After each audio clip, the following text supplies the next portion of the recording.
महाराजा विक्रमादित्य प्राय अपने देश की आंतरिक दशा जानने के लिए वेश बदलकर पैदल घूमने जाया करते थे। एक दिन घूमते घूमते एक नगर में पहुंचे। वहां का रास्ता उन्हें मालूम न था। राजा रास्ता पूछने के लिए किसी व्यक्ति की तलाश में आगे बढ़े।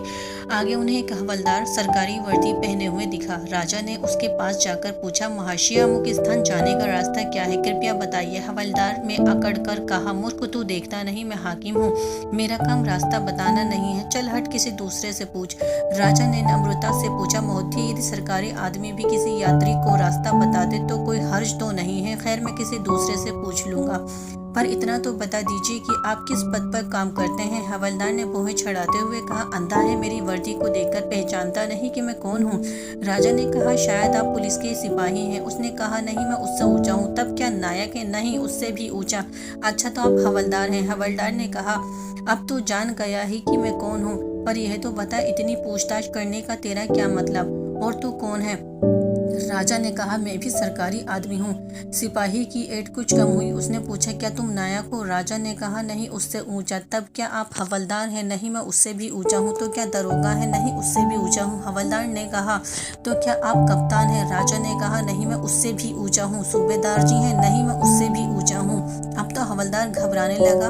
उसने पूछा, तब आप मंत्री जी हैं? राजा ने कहा, भाई, बस एक सीढ़ी और बाकी रह गई है। सिपाही ने गौर से देखा तो शाही पोशाक में महाराजा विक्रमादित्य सामने खड़े हैं। हवलदार के होश उड़ गए। वे गिड़गिड़ाता हुआ राजा के पास गिर पड़ा और बड़े दीनता से अपने अपराध की माफी मांगने लगा। राजा ने कहा, माफी मांगने की कोई बात नहीं है, मैं जानता हूँ जो जितना नीचे होता है उतना ही अकड़ता है। जब तुम बड़े बनोगे तो मेरी तरह तुम भी नम्रता का बर्ताव सीखोगे। जो जितना ही ऊंचा है वह उतना ही सहनशील एवं नम्र होता है, और जो जितना नीच एवं ओछा होता है वह उतना ही ऐठा रहता है। इसलिए कहा गया है, विद्या विवादाय धनम मदाय शक्ति परेशान परिपीड़नाय खलस्य साधोर विप्रत मेदत ज्ञानय दानाय रक्षणाय। अर्थात दुष्ट व्यक्ति के पास विद्या हो तो वह विवाद करता है, धन हो तो घमंड करता है, और यदि शक्ति हो तो दूसरों को परेशान करता है। वही साधु प्रकृति का व्यक्ति विद्या ज्ञान देने में, धन दान देने में और शक्ति दूसरों की रक्षा करने में खर्च करता है।